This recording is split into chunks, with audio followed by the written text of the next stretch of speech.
Saya ingin mendengar nasihat.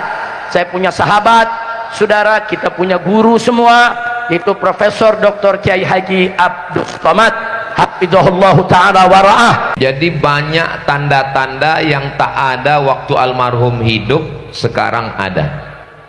Tidak pernah satu majelis saya dengan Sayyidi Al-Habib Rizik Syihab, malam ini satu majelis.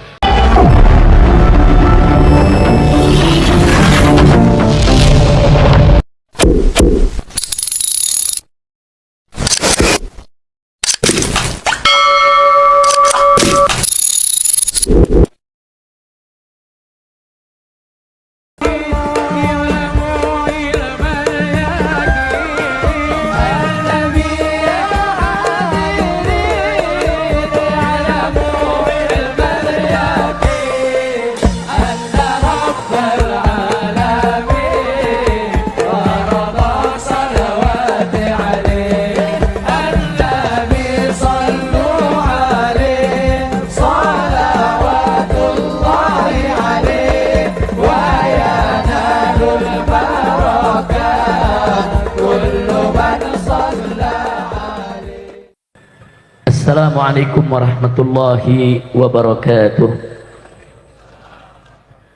Bismillah walhamdulillah wassalatu wassalamu ala rasulillah wa ala alihi wa sahbihi wa mawalah. Amma ba'd, siyadatul habaib asyurafa wa sa'adatul ulama'il fudala wa fadilatul umara'il kurama wa jami'il hadirin wal hadirat al ahibba'il a'izza rahimakumullah.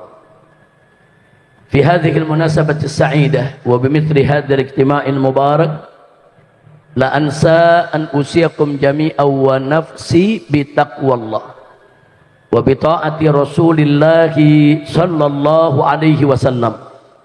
Fa nas'alullah subhanahu wa ta'ala an yahdiyana ila siratihil mustaqim wa yaj'alana minal muttaqin wa yudkhilana jannatahu jannatan na'im bihaqqi sayyidil mursalin walhamdulillahi rabbil alamin. Taqabbalallahu minna wa minkum fataqabbal ya karim.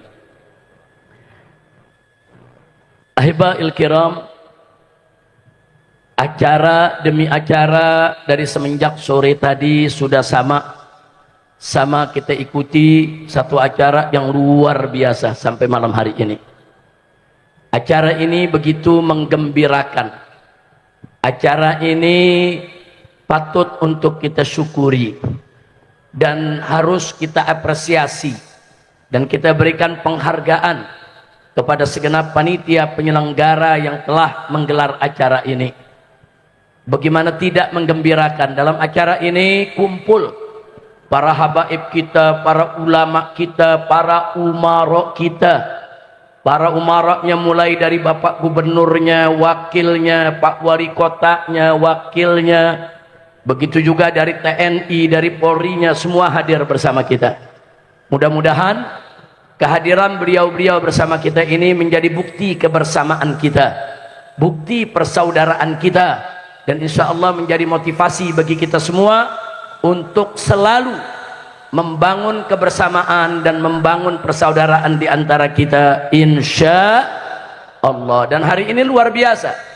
Tadi kita sholat berjamaah, sholat isya diimami oleh Profesor Dr. Said Agil Munawwar, seorang hafizul Quran, saudara. Kemudian begitu kita sholat tarawih tadi diimami oleh Profesor Dr. Kiai Haji Abdus Somad. Luar biasa.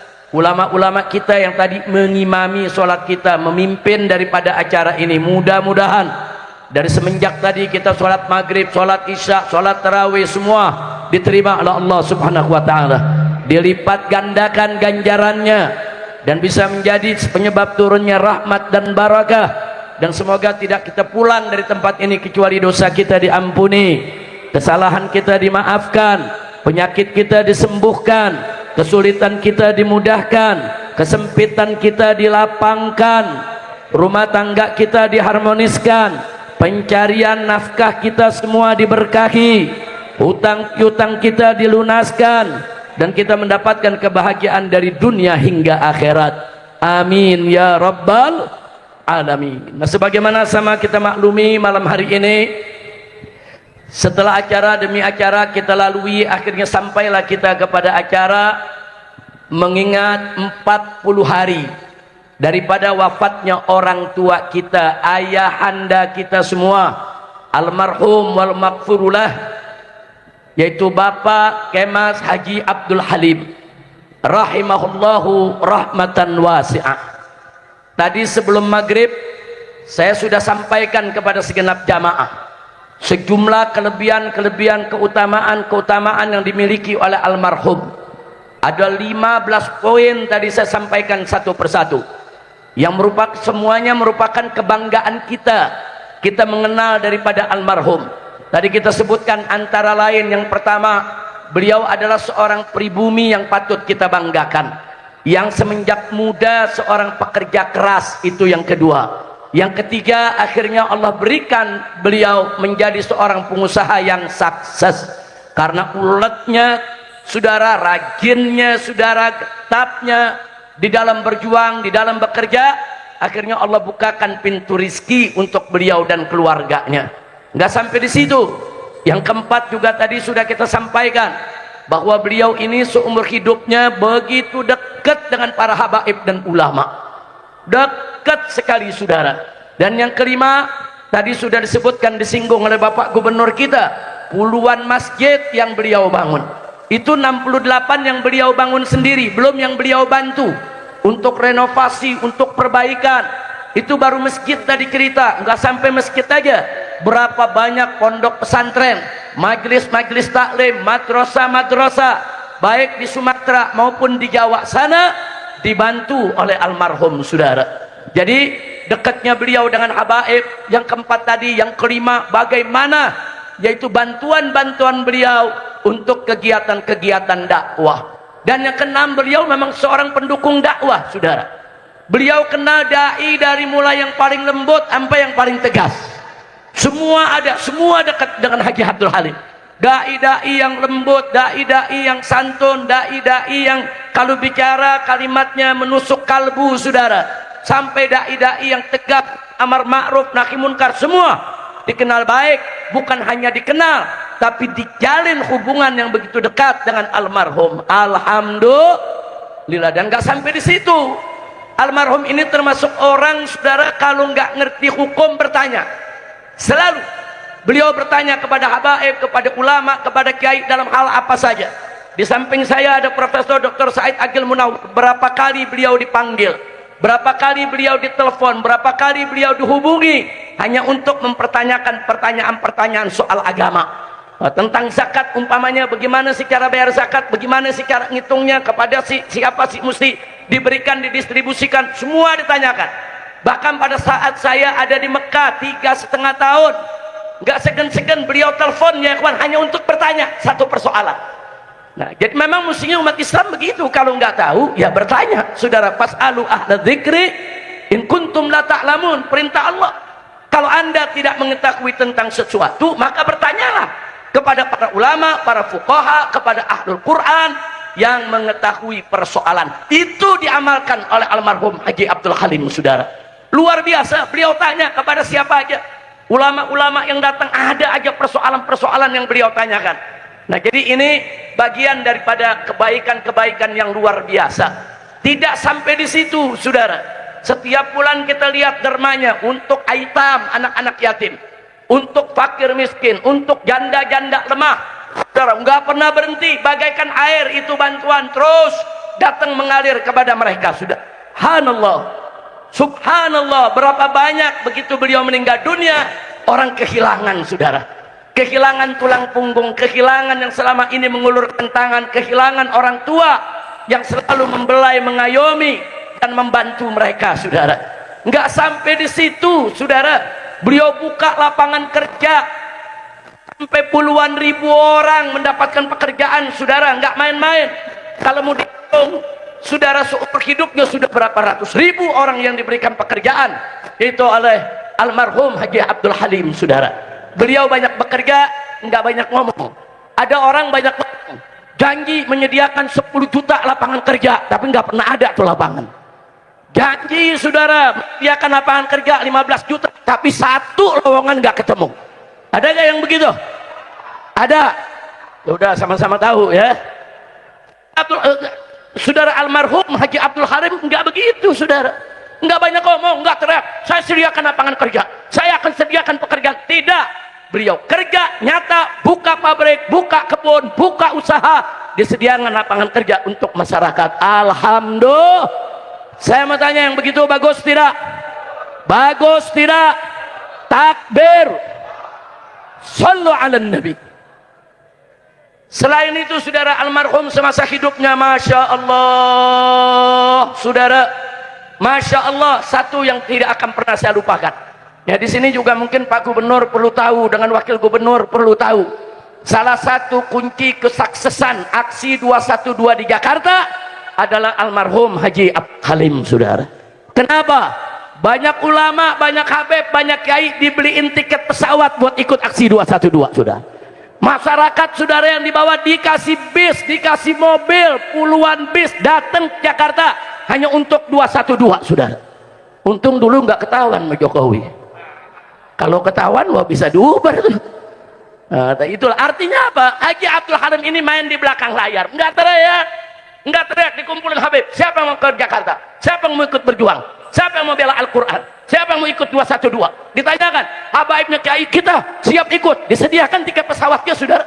Bukan hanya dari 212, dari 411, saudara, termasuk Habib Umar Abdul Aziz bin Syahab yang selalu setia hadir, saudara. Ini menjadi saksi hidupnya. Jadi ternyata diam-diam Haji Abdul Halim walaupun di usia yang lanjut, di belakang layar beliau termasuk mujahid, pejuang yang ikut serta menegakkan amar ma'ruf nahi munkar. Takbir. Sallu ala nabi. Nah, saya mau tanya, orang seperti itu pantas gak untuk dicintai? Pantas tidak untuk dihormati? Tapi memang di akhir hidupnya beliau diuji oleh Allah, saudara.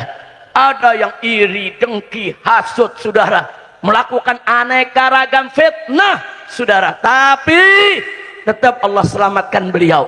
Allah panggil beliau kembali ke rahmat Allah subhanahu wa ta'ala, tanpa ada orang-orang yang jahat yang mampu untuk memposisikannya di tempat yang tidak layak bagi beliau, saudara. Ya, Haji Abdul Halim memang bukan nabi yang maksum, Haji Abdul Halim memang bukan malaikat yang maksum, saudara. Tapi beliau begitu banyak kebaikannya, nggak pantas kita cerita kejelekannya, saudara. Ada kelompok-kelompok manusia seperti para sahabat Nabi, seperti tabi'in, seperti tabi'in. Mereka tidak maksum, mereka semua juga ada salah, tapi nggak pantas kita cerita kesalahan sahabat, cerita kesalahan tabi'in, cerita kesalahan tabi'in. Kenapa? Begitu tinggi kedudukan mereka, begitu banyak kebaikan mereka, saudara. Nah, ini mestinya kita jadikan prinsip, saudara. Jangan orang punya kebaikan 10.000, satu kesalahan dibuang ke sampah.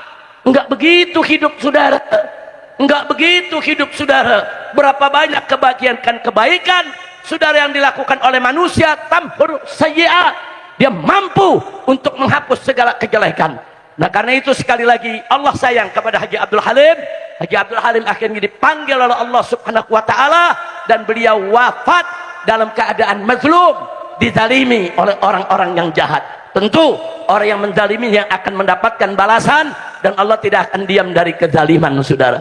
Begitu saya mau tanya, semua yang ada di sini siap mendoakan Haji Abdul Halim? Siap tetap menghormati beliau? Siap melanjutkan dakwah perjuangannya? Takbir. Sallu ala nabi. Nah, baiklah ya ikhwan, malam hari ini kita lihat di sini ada Pak Gubernur, ada Pak Wali Kota, ada Kasdam dan lain sebagainya, saudara. Ini indah. Ulama dan umara kalau sudah duduk bareng, ngobrol bareng, bikin acara bareng, mestinya kita bersyukur, bukan curiga. Betul? Betul, saudara.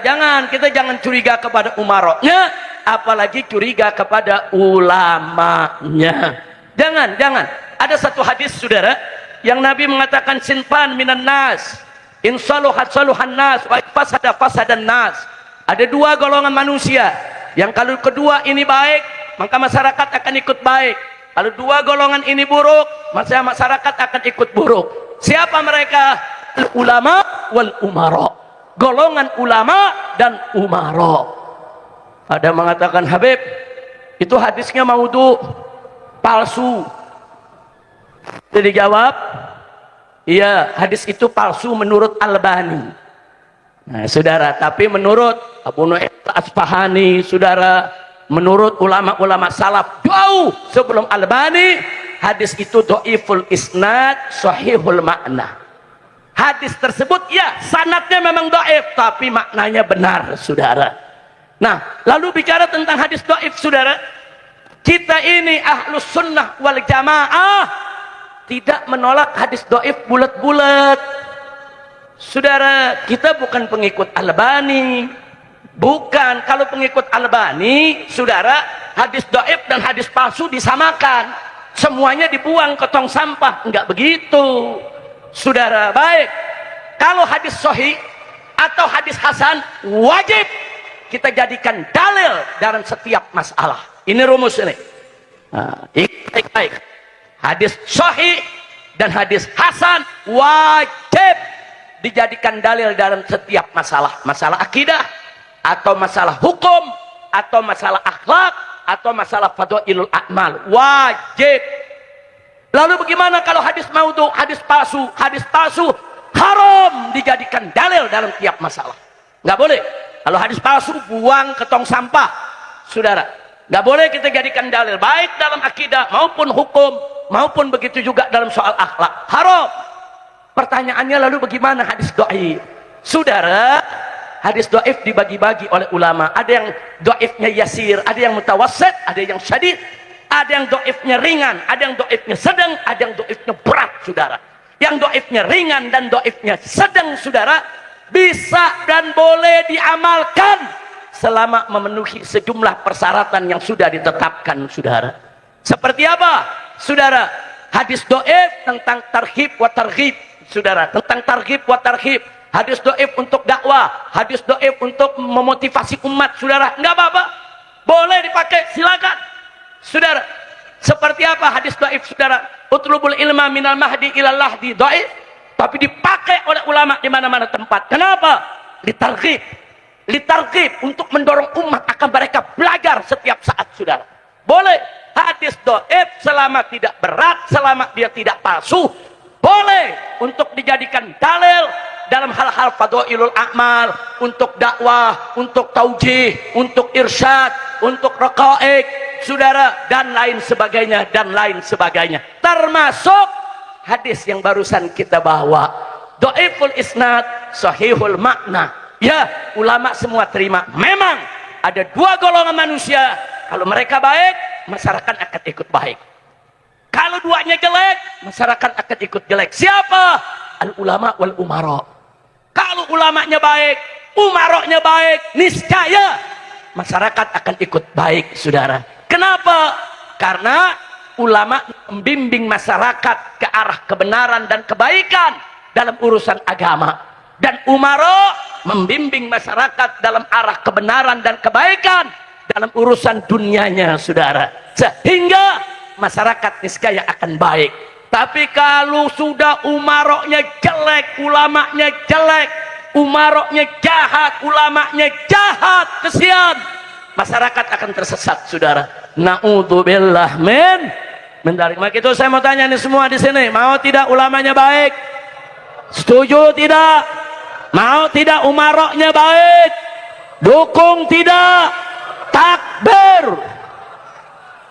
Maka itu kita ajak, saudara, kalau ulama dan umarok sudah berhubungan baik, kita dorong supaya dua-duanya tidak membuat satu keputusan kecuali yang baik-baik saja, insya Allah. Baik, sebelum saya akhiri, saudara,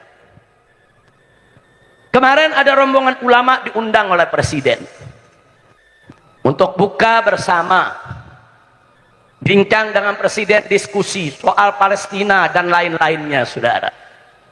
Saya diundang, tapi saya tidak bisa hadir karena saya sedang sakit kurang sehat, tapi saya kirim, saya punya menantu yaitu Habib Hanif bin Abdurrahman Al-Attas, saudara. Nah kemudian setelah bertemu dengan presiden, saudara, menjelaskan soal board of peace, menjelaskan soal Palestina, menjelaskan soal keadaan negara dan lain sebagainya dan lain sebagainya. Setelah itu ulama-ulama punya pandangan, ulama-ulama menilai.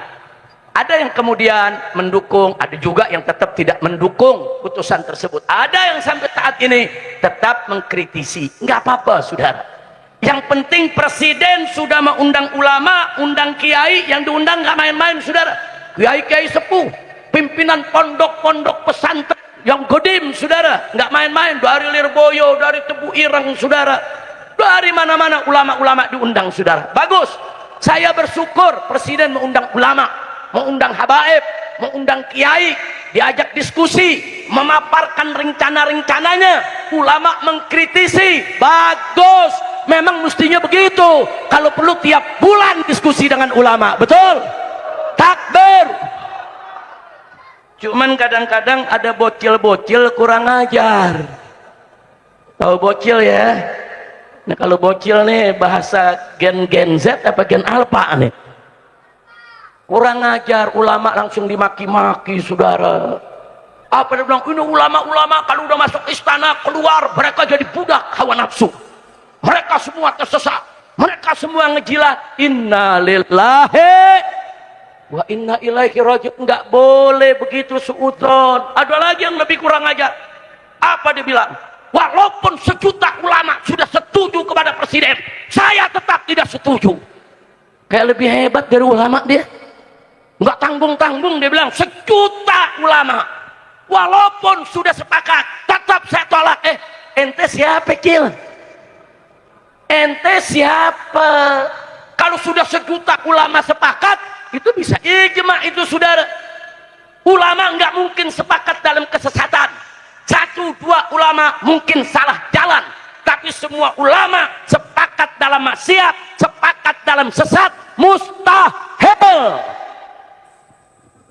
Enggak, ulama enggak bakal sepakat dalam kesesatan.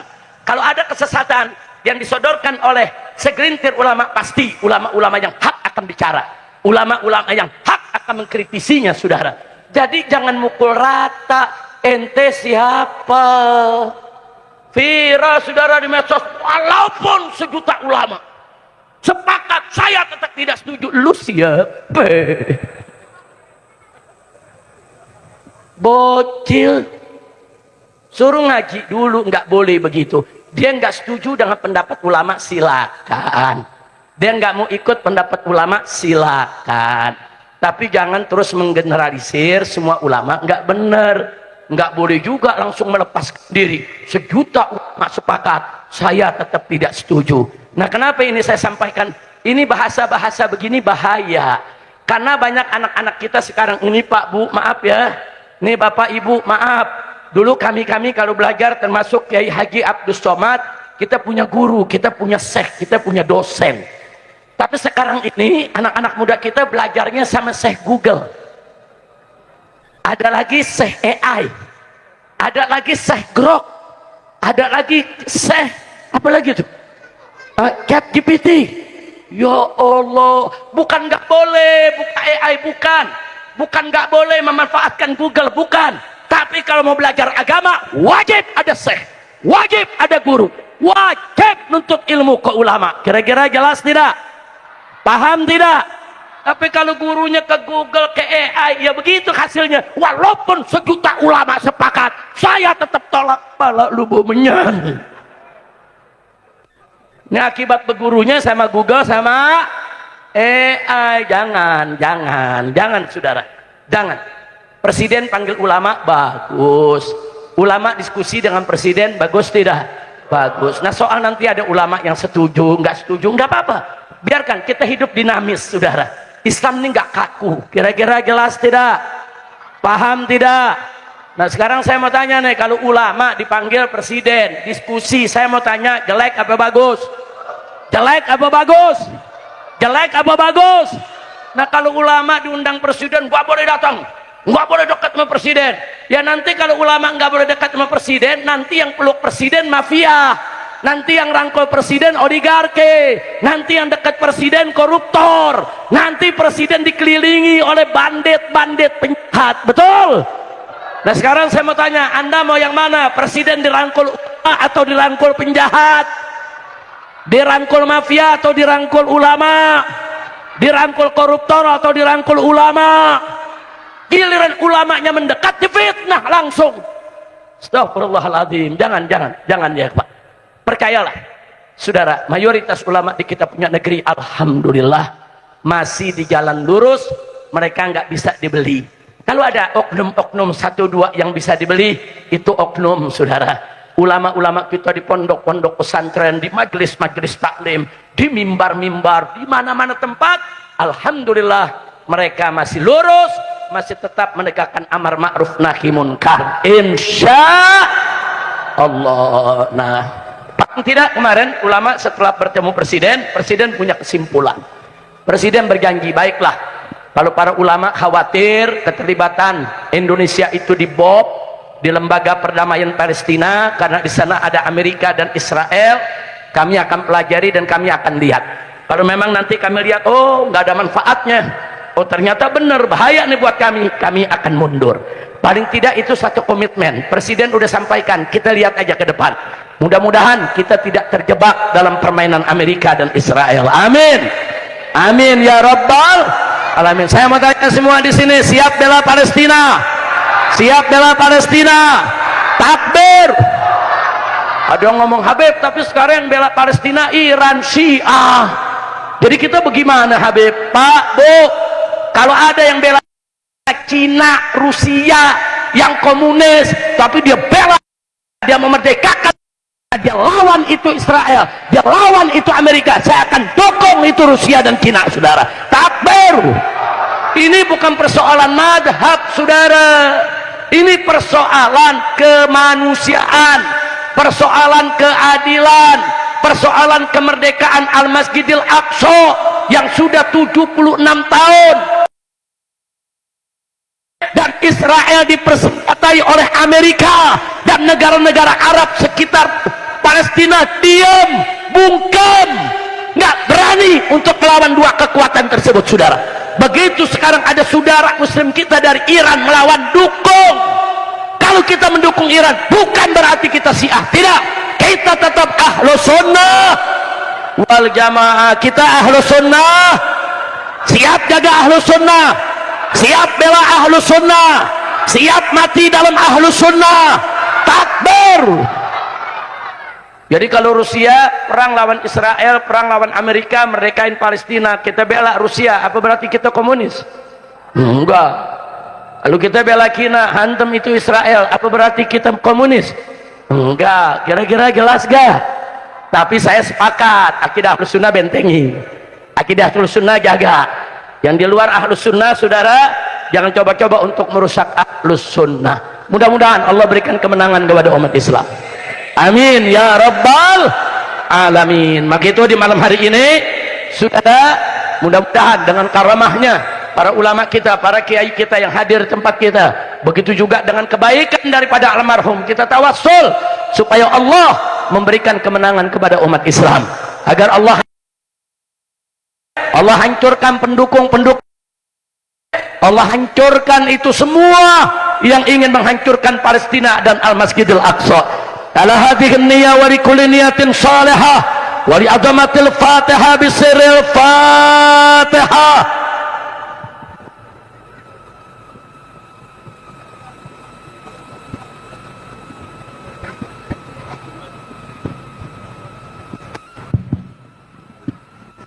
Amin. Taqabbalallahu minna wa minkum fataqabbal ya karim. Yang terakhir, saudara, ini hanya sekedar mengingatkan kita semua. Kebetulan di sini banyak para pejabat yang hadir, banyak para tokoh yang hadir. Saya ingin mengingatkan sekali lagi, tolong para pejabat kita, para politisi kita, para tokoh kita yang tidak ngerti agama, jangan sembarangan bercanda dengan siar-siar Islam. Hati-hati Pak ya, hati-hati Bu. Syiar Islam bukan untuk dibecandakan. Saya dan kawan-kawan di Jakarta tidak peduli apakah itu menteri, apakah itu pimpinan partai, apakah itu jenderal TNI maupun Polri, apakah itu pelawak, saudara. Kalau dia menghina syiar Islam akan kami proses. Nah, maka itu saya minta tolong khususnya bapak-bapak menteri dan bapak-bapak pejabat, jangan bercanda soal agama. Kesian Bapak Presiden, Anda kerja membantu Presiden, tapi begitu Anda bercanda soal agama, itu bikin gaduh. Umat Islam jadi gaduh, umat Islam jadi marah, nanti ujung-ujungnya Presiden yang disalahkan, saudara. Nah, begitu saya minta semua pejabat yang terlanjur, mungkin maksudnya bercanda, mungkin karena dia nggak ngerti agama, bercandanya jadi kebablasan.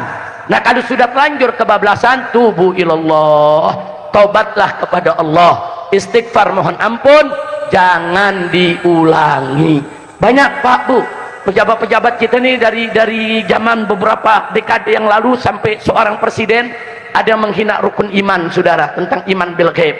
Kemudian ada lagi yang menghina soal adzan, saudara, adzan dianggap gonggongan anjing. Kemudian ada juga yang menghina rukun Islam, saudara. Ada juga yang menghina, saudara, kemarin ini seorang pelawak dia hina soal sholat. Baru kemarin terjadi lagi pimpinan partai mengatakan Lailatul Qadar itu ada kalau jumlah kursi kami banyak. Ada urusan apa Lailatul Qadar dengan jumlah kursinya, saudara? Ittaqillah, takutlah kau kepada Allah. Saya minta siapapun pejabatnya bercanda soal syariat, bercanda soal Islam, saudara, stop. Kalau dia terlanjur bercanda, mungkin dia tidak ngerti agama, mungkin dia tidak tahu, mungkin dia sekedar gurauan. Tobat kepada Allah, jangan coba-coba diulang. Kami akan kejar. Saya sudah instruksikan kepada pengacara-pengacara FPI di Jakarta, siapapun menghina Allah, menghina Rasul, menghina Quran, menghina syariat, menghina salat, menghina Lailatul Qadar, menghina syiar Islam manapun, catat, laporkan, proses hukum. Setuju tidak? Setuju tidak? Takbir. Allahu Akbar. Sallu ala Nabi. Nah, itu yang saya mau sampaikan ya kawan. Capek saudara, ujung-ujungnya ngaku iya kami bercanda, kami minta maaf. Makanya jangan bercanda soal agama. Nah, sekarang saya mau tanya semua di sini soal agama, mau bercanda tidak? Mau bercanda tidak? Siap jaga syiar Islam? Alhamdulillah. Nah, itu yang saya mau sampaikan pada malam hari ini. Saya tidak ingin berpanjang lebar lagi karena juga saya ingin mendengar nasihat. Saya punya sahabat, saudara, kita punya guru semua, itu Profesor Dr. Kiai Haji Abdus Somad hafizahullah ta'ala wa ra'ah wa matarallahu bituli hayatih wa nafa'ana bi ulumih fid dini wa dunya wal akhirah, amin ya rabbal alamin. Nah, itu saja yang bisa saya sampaikan. Mohon maaf atas segala kekurangannya, terima kasih atas segala perhatiannya. Hadani Allah wa iyyakum ila siratil mustaqim. Wassalamualaikum warahmatullahi wabarakatuh. Waalaikumsalam warahmatullahi wabarakatuh. Terima kasih kita ucapkan kepada Fadilatul Ustaz Habib Dr. Habib Rizik bin Husain bin Syihab yang telah memberikan motivasi kepada kita semua. Ikhwan rahimakumullah, yang kedua kita akan mendengarkan nasihat guru kita mulia Profesor Dr. Haji Abdus Somad LCMA. Kepada beliau kita persilahkan. Sallu ala Nabi Muhammad. Bismillahirrahmanirrahim. Assalamualaikum warahmatullahi wabarakatuh. Alhamdulillahilladzi bi ni'matihi tatimmus shalihat. Wassalatu wassalamu ala sayyidis sadat wa ala alihi wa ashabihi ahlil fadaili wal karamat. Allahumma allimna ma yanfa'una wanfa'na bima 'allamtana innaka antal alimul hakim. Rabbi shrah li sadri wa yassir li amri wahlul 'uqdatam min lisani yafqahu qawli. Yang pertama, kalau mau melihat orang baik, lihat setelah meninggal. Karena banyak orang waktu hidupnya baik, tapi setelah meninggalnya menjadi jelek. Kalau kaedah ini kita pakai pada Abah Haji Kemas Abdul Halim, waktu beliau masih hidup, biasanya dulu beberapa kali haul almarhumah ibu beliau kita di dalam, dan pejabat rasanya cuman yang hadir itu gubernur Sumatera Selatan. Tidak pernah ada sampai 2 gubernur datang kecuali setelah beliau meninggal.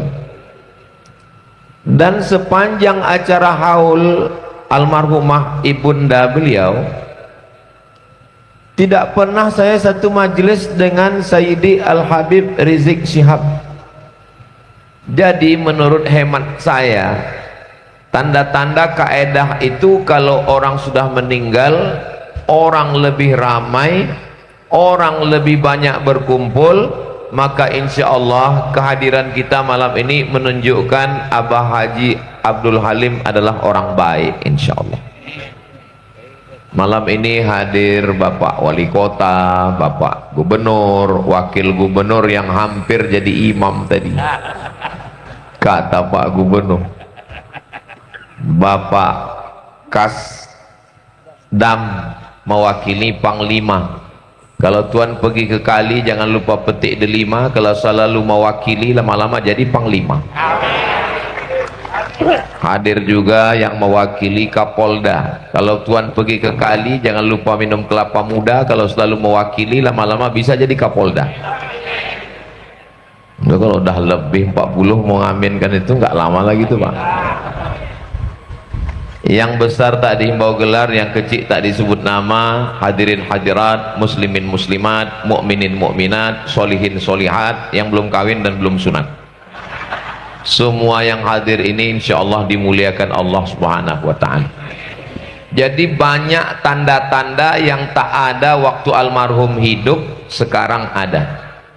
Tidak pernah satu majlis saya dengan Sayyidi Al-Habib Rizik Syihab, malam ini satu majlis. Tak pernah hadir sampai 2 gubernur, malam ini ada 2 gubernur. Dan tak pernah ada satu majelis pernah antara UAS asli dengan UAS KW, kecuali malam ini. Ustaz Toib. Jadi dilihat dari tanda-tanda itu, saya ilmu yakin, ilmu yang membuat kita yakin. Hakul yakin, ainul yakin, dilihat dengan mata kepala. Saya yakin Allah mau menunjukkan yang selama ini masih ragu-ragu, kira-kira Abah Haji ini orang baik atau tak baik. Malam ini nampakkan Allah bahwa Abah Haji orang baik. Mudah-mudahan ini bagi yang ragu-ragu, yang goyang-goyang, yang bimbang-bimbang, bukti malam ini beliau sudah selesai. Tinggal lagi kita. Mudah-mudahan kita juga nanti setelah kita meninggal ditunjukkan Allah tanda-tanda kebaikan kita, insya Allah. Ini yang pertama. Yang kedua, setiap kali saya datang ke rumah ini, saya makan di dalam. Tradisi beliau setiap tahun begitu, makan dengan Abah Haji, disendokkannya ikan apa yang di Benteng Kota besar tuh, ikan belido. Pasti disendokkannya itu, dia suka sekali menyendokkan ikan belido ke piring saya. Jadi jarang-jarang saya ke rumah orang menyendokkan ke piring saya.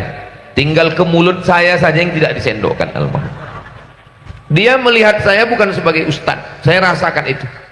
Dia tidak melihat saya sebagai seorang Ustadz Abdul Somad. Dia lebih melihat saya sebagai seorang anak, karena saya sebaya dengan anak-anak beliau. Tapi mulutnya tidak pernah mengatakan itu. Tapi almarhumah ibu pernah. Kata ibu, Ustadz Somad ini anak saya. Di situ saya paham. Karena memang laki-laki itu tidak mengungkapkan kata-kata. Perempuan biasanya lebih mau berbicara. Kalau laki-laki itu diam aja. Laki-laki itu menyimpan rasanya, tapi dari bahasa tubuhnya, dari bagaimana dia mengambilkan ikan, menyendokkan. Saya makan ini nggak bisa banyak. Nah beliau itu kalau sendok disendokkannya semua. Jadi kalau saya makan dekat beliau itu berpikir saya, cemanalah menghabiskannya ini. Dan saya merasakan itu. Dulu saya punya ayah angkat, sudah meninggal. Setiap makan di dekat dia disendokkannya nasi, disendokkannya gulai, disendokkannya ikan, sampai saya takut ini nggak habis. Lama saya tidak merasakan itu, sampai akhirnya saya ketemu dengan Abah Haji Alim dan dia melakukan hal yang sama. Rasa itu saya temukan kembali sampai akhirnya setiap Ramadan dari sebelum Covid sampai 2020 Covid, 2021, 2022, 2023, 2024, 2025. Tahun lalu kita tetap buat walaupun beliau di rumah sakit. Habis itu kita menjenguk di rumah sakit. Rupanya tahun ini meriah, tapi insya Allah jasad beliau yang tidak bersama kita, tapi beliau tetap melihat amal kita malam ini insya Allah. Itu yang kedua. Yang ketiga, beliau bercerita ke saya tentang masa kecilnya. Kata beliau, aku jual kue waktu kecil Ustaz. Beliau jual kue, sisakan itu. Beliau mau menceritakan bahwa beliau bukanlah orang yang lahir lalu disediakan permadani merah. Beliau bukan orang yang ditabur bunga-bunga. Beliau penuh dengan perjuangan. Maka saya tulis dalam kata sambutan saya di sini bahwa beliau adalah seorang perintis. Beliau adalah seorang pejuang. Kita sebagai orang Indonesia, orang Sumatera, bil khusus lagi Sumatera Selatan, bangga karena ada pengusaha pribumi yang berhasil sukses di level nasional internasional. Mudah-mudahan ke depan saya minta penulis yang bagus supaya keluarga almarhum Haji Umar untuk mensupport menuliskan biografi beliau supaya anak-anak muda kita tidak kehilangan tokoh, supaya ada yang dibaca. Ini kata sambutan dari orang-orang bagus, tidak ada yang salah, tapi digali lagi bagaimana masa beliau supaya orang punya keteladanan dari seorang pribumi Indonesia Sumatera Selatan yang berhasil punya usaha bisnis yang menerima begitu banyak lapangan kerja, menyediakan lapangan kerja untuk masyarakat. Mudah-mudahan itu nanti terwujud lagi di masa akan datang, entrepreneur muda insyaallah. Yang keempat, beliau mengatakan, Ustadz Somad, dulu saya membuat bambu, lalu bambu itu ditutup dengan terpal plastik, dan ibu beliau mengatakan, nanti kalau saya meninggal kamu buat haul, rezeki kamu berlimpah. Dan dia sangat yakin dengan itu. Itulah mengapa beliau setiap tahun bulan Ramadan membuat haul, karena keyakinannya memuliakan ibunya. Dan ternyata janji ibunya terwujud. Tidak lagi pakai bambu-bambu yang pasang terpal, tapi dengan tenda yang bagus, dengan rumah yang bagus. Itu membuktikan kepada kita bahwa janji Allah tidak sia-sia. Sampai hari kiamat janji Allah terwujud. Allah kalau sudah berjanji, innaka la tukhliful mi'ad. Kalau mau kita bahagia seperti Abah Haji, muliakan ibu kita, berbakti kepada ibu. Anak-anak muda yang ada malam ini, yang ibunya masih ada, muliakan ibu kita. Ummuka, ummuka, ummuka, bukti langsung dari kehidupan Abah Haji Abdul Halim. Poin yang kelima, Abah Haji Alim bercerita bahwa beliau membelikan ibunya gelang emas, cincin emas. Lalu kemudian dia tanya, cincinnya mana? Cincinnya sudah dijual, dibelikan beras ke fakir miskin, anak yatim. Beberapa kali cincinnya, gelang yang sudah diberikan itu, beliau tidak marah. Abah Haji Alim bercerita dia tidak pernah marah. Dia belikan lagi gelang yang baru, dia belikan cincin yang baru. Rupanya kebiasaan bersedekah itu dari gen ibunya, dari darah ibu turun ke anak. Insya Allah dari anak ini turun, dari anak ini turunlah ke anak cucu keturunan Abah Haji Kemas Abdul Halim insya Allah. Karena orang baik akan menurunkan generasi yang baik-baik. Wal baladut thayyibu yakhruju nabatuhu biizni rabbih. Tanah yang baik akan menumbuhkan tanaman yang baik. Walladzi khabutha la yakhruju illa nakida. Tanah yang tandus akan menumbuhkan tanaman yang tidak baik. Jadi kebaikan beliau, kedermawanan beliau itu mengalir dari darah ibunya, dan bakti beliau setiap tahun mengadakan haul. Kenapa Ustadz Somad itu datangnya ke Sumatera Selatan, Palembang itu hanya bulan Ramadan saja?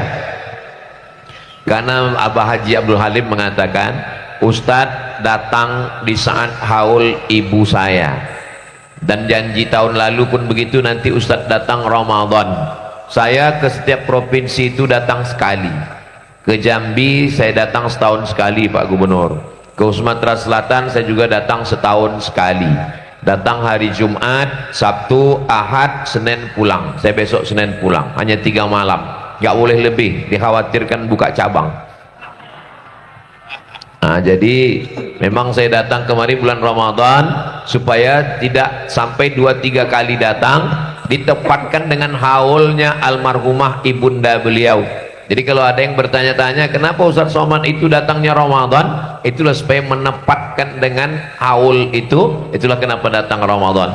Dan rupanya malam ini 2 acara, haul sekalian memperingati 40 hari Abah Haji Kemas Abdul Halim. Poin yang ke-6, adalah beliau bercerita ke saya, Ustadz Somad, ya, anak saya suruh buka rumah makan, laris Ustadz, modalnya sebungkus 10.000, dijual berapa Abah Haji? Dijual 6.000. Saya sangka saya salah dengar, modalnya berapa? 10, dijual 6, patutlah laris. Apa sebetulnya yang ingin Abah Haji ajarkan? Saya ingin anak saya tahu nilai uang. Maka saya suruh dia jual nasi. Pagi dia sudah belanja ke pasar, dia bangun pagi, dia ke pasar, dia beli ikan, dia beli sayur, dia punya karyawan, dia memanage. Tujuannya supaya dia tahu nilai uang. Karena kalau hanya dikasih uang, dia sangka uang ini tumbuh turun dari langit.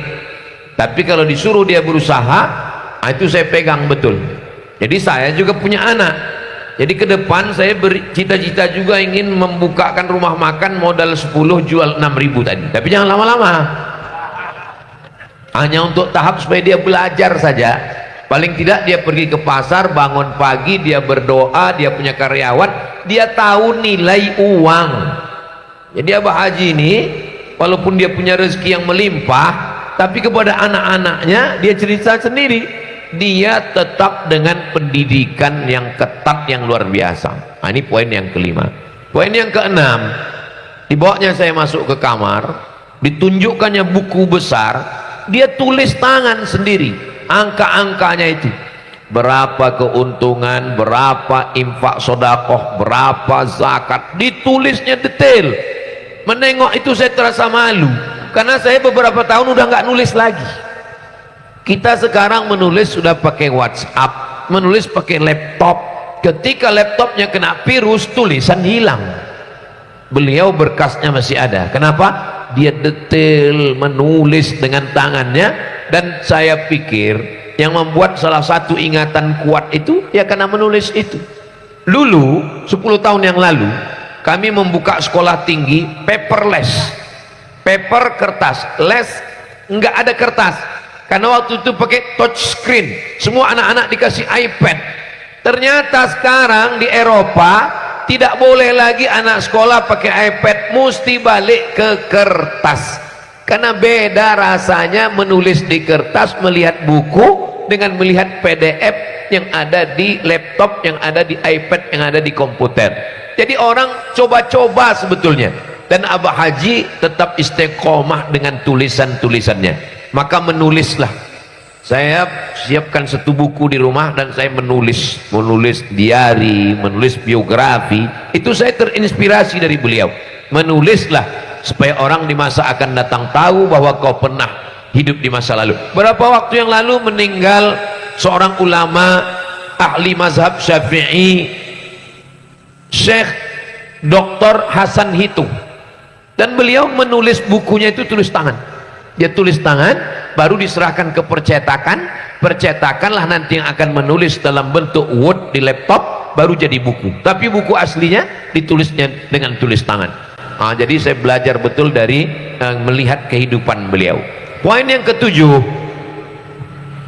ketika beliau di rumah sakit, saya datang ke situ. Apalah yang sangat menyusahkan hati Abah Haji, saya tanya. Apa? Bahwa dia sakit, ya, dia sudah tua. Usia yang dititipkan Allah lebih dari usia Nabi Muhammad SAW. Ditunjukkannya lah gelang yang dipasang di kakinya. Orang yang umur 80 sekian tahun tidak akan mungkin lari kemana. Dia tidak akan mungkin berkhianat. Tidak akan mungkin ada pesawat pribadi membawa dia lari kemana-mana. Apa gunanya gelang itu dipakai di kakinya?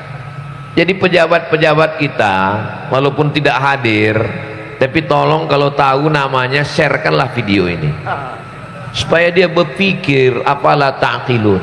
Ini pengusaha anak bangsa yang sudah berjasa membuka lapangan kerja, membangun masjid, membantu fakir miskin. Di akhir hayatnya, usia tuanya, mengikat kakinya dengan alat. Itu saya tanya betul, apalah yang paling merisaukan Abah Haji? Ditunjukkannya, inilah yang merisaukan saya. Sulit kita untuk merasakan apa yang sedang dia rasakan. Saya pikir itu, lama saya renungkan, andai saya tua umur 80, saya sudah berjasa untuk anak bangsa, saya sudah berbuat baik, tiba-tiba diperlakukan seperti itu sangat menyakitkan. Saya hanya diam mendengar. Saya tahu beliau bercerita itu, dia tidak minta solusi, karena dia pun tahu bahwa saya lemah, saya tidak bisa saya menolong beliau. Saya bukan pejabat, saya bukan TNI, saya bukan tentara, saya bukan polisi, saya bukan hakim, saya bukan pengusaha. Tapi dia bercerita itu, saya pikir dengan bercerita itu, setelah itu pikiran dia plong, lepas. Dia sudah bercerita ke saya, bercerita tentang, saya sudah buat ini Ustaz, saya sudah buat ini, tapi saya diperlakukan seperti ini. Saya husnuzan, ma yusibul mu'min min nasabin wala wasabin wala saqamin wala syaukin yashtakuha. Susah hati, gundah gulana, duri yang menusuk tapak kaki, illa kafarallahu anhu biha sayyi'atuh. Insyaallah itu menghapus dosa-dosa Abah Haji, insyaallah. Pahala beliau mengalir banyak. Berapa santri, berapa pondok pesantren, setiap dai, ustadz-ustadz yang meninggal dunia, sampai anaknya diperhatikan, dikirimkannya itu detail tulisannya, ada semua, kain sarung, baju, dikirimkannya semua. Kalaupun ada dosanya sedikit, maka kalau ada orang yang sakit, sesungguhnya apa kata Nabi, hatta tamshi alal ardi makanat alaihi khati'ah. Pada orang-orang yang baik itu senantiasa diberikan Allah kesakitan, kesulitan, kesusahan, kepayahan, supaya dia berjalan di atas muka bumi tak ada dosanya sedikit pun. Dan insya Allah Allah mengampunkan segala silap salah Abah Haji ke Mas Abdul Halim, insya Allah. Poin yang ke-8, bahwa beliau mengatakan kepada saya, Ustadz Abdul Somad, apakah yang kulakukan ini salah? Saya sudah sedekah Ustadz, saya sudah membangun masjid Ustadz, saya sudah buat ini Ustadz. Ya Pak Haji, kenapa saya masih dikerjai orang? Kenapa usaha saya masih diganggu orang? Apa salah saya? Ini pertanyaan Abah Haji ini, dan nggak ada dalam kitab fikih. Lama saya mencoba merenung, akhirnya saya menemukan jawaban. Saya jawab saat itu, Abah Haji diuji Allah dengan umur Abah Haji lulus, karena umur Abah Haji digunakan untuk buat baik, ya Pak Ustaz. Abah Haji diuji Allah dengan harta, Abah Haji lulus. Abah Haji tidak mencuri, Abah Haji tidak buat maksiat, maka ibadah harta Abah Haji lulus. Tapi ada satu ibadah yang Allah kasih ke Abah Haji. Ibadah apa itu Pak Ustaz? Ibadah sabar menerima ketetapan Allah. Sesungguhnya yang sedang Abah Haji rasakan itu adalah ujian dari Allah. Ujian umur lulus, ujian anak lulus, ujian keluarga lulus, ujian harta lulus. Abah Haji sedang diuji dengan ujian sabar. Dan Abah Haji jangan lupa, ujian sabar itu balasannya innama yuwaffas sabiruna ajrahum bighairi hisab, balasannya tidak bisa dihitung Abah Haji. Dan dia mengangguk mendengar, oh berarti ini ujian untuk saya ya Ustadz. Iya Abah Haji, kalau Abah Haji lulus insya Allah balasannya surga Jannatul Firdaus untuk Abah Haji. Saya jawabkan begitu kepada beliau, saya ceritakan malam ini. Poin yang ke-9, saya tidak pernah berani untuk maju ke depan menjadi imam berceramah kalau ada orang hafal Quran. Tiba-tiba Abah Haji meminta saya jadi imam, bukan di depan orang hafal Quran. Dikumpulkan di dunia ini orang hafal Quran, dan dialah dewan jurinya di Makkah Al-Mukarramah, namanya Profesor Dr. Kiai Haji Sayyid Agil Munawar. Tiba-tiba pas tahun pertama dia bilang, Ustadz nanti Habib Sayyid Agil Munawar imam Isya, Ustadz maju ke depan. Saya bilang nggak bisa Abah Haji, pokoknya Ustadz maju. Saya izin kepada Prof. Habib, izinkan saya maju, disuruh Abah, silakan maju ke depan di tahun-tahun pertama. Jadi saya tak berani maju, tapi karena diminta beliau untuk maju, diminta beliau untuk ceramah di depan beliau, tahun pertama saya ragu, tahun kedua saya mulai terbiasa, sampai akhirnya beliaulah, rupanya beliau mau mendidik saya, berani-beranikan ceramah di depan alim ulama, bukan berarti kita kurang ajar, tapi untuk mendidik. Begitu cara beliau. Jadi saya tidak melihat beliau sebagai jamaah, saya melihat beliau sebagai seorang tua yang ingin mengajarkan saya, mendidik saya, supaya saya berani bicara, namun tetap menjaga adab-adab.